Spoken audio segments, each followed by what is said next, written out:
What is up, guys? Welcome back to the video, and today I'm going to be doing my UFC Paris recap. I did not watch this card. I watched the card, but I didn't watch the prelims, which, big mistake, bro. All finishes I didn't watch. Okay? I will be rewatching. I did see the KOs on UFC's video page, but we got hit with a tornado, so the only thing I could watch was the final 3 fights. So I didn't watch any of the prelims. Didn't watch these because there was a hurricane. Or not hurricane. Why am I saying hurricane, bro? Tornado hit us. Okay? No prelims. Tornado hit us. Then when they were in the clear, we watched these 3 fights. So let's get right into it. Let's just talk about the main event. Nasruddin Imavov versus Cal Baraujo. Good fight. I'm not gonna protest the decision. Feel like it was a bit closer than I'm not mad with a 50-45 call. It was a good fight. It was not fight of the year like Warhorse is saying. It's fight of the year. It is definitely not fight of the year. This is like Brian Ortega versus Aljo, but way more entertaining. You know what I'm saying? Great fight, and that's really all I have to say. Nasruddin is obviously gonna get Chimaev next, probably, maybe. I'm trying to think. September of next year. I mean, bro, Chimaev ain't coming back till either next Abu Dhabi or September, maybe August of next year. I'm just being straight up honest. He's not coming back in June. Maybe May. Sorry, I had to drink my seltzer. Anyways, Benoit Saint-Denis got a win in the big 2-5. Roofy is on fraud watch. I'm gonna put fraud checked in the title, but I don't think he got fraud checked. I do think he's like Carlos Prates. Bobby Green compares to a Neil Magny. Carlos gets his first big test in Ian Gary. Roofy gets his big test in boom. That's not even a big test, right?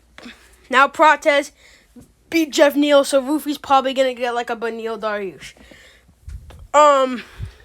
He's on fraud watch. Benoit Saint-Denis.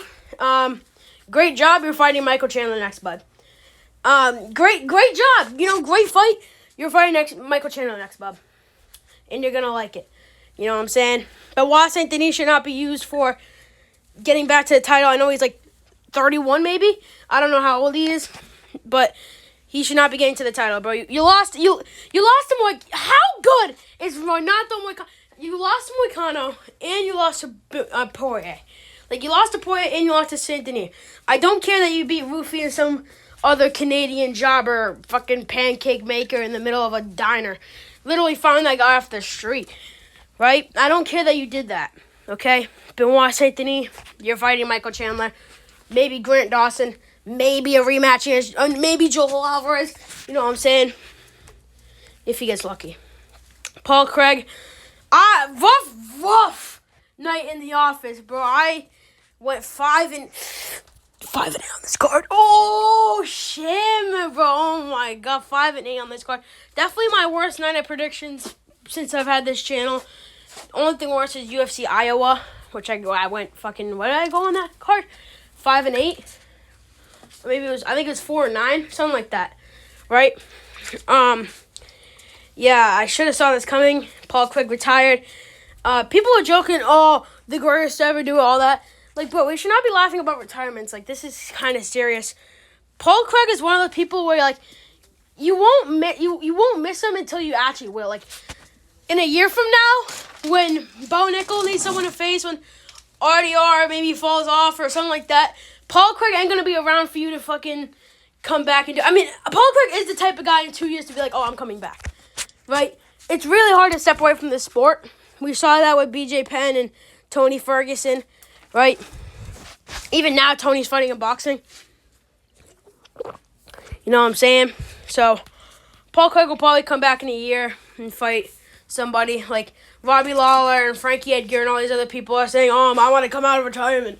Right? Nick Diaz, Donald Cerrone, they all want to come out of retirement because it's so hard to stay retired.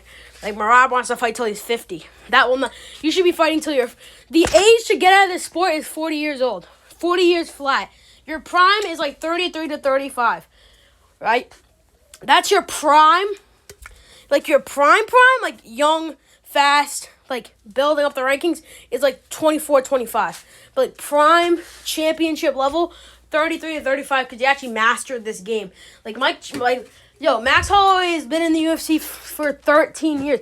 When he went into this sport, he was 20 years old. Like, he needs to retire soon. He's going to be 20 years.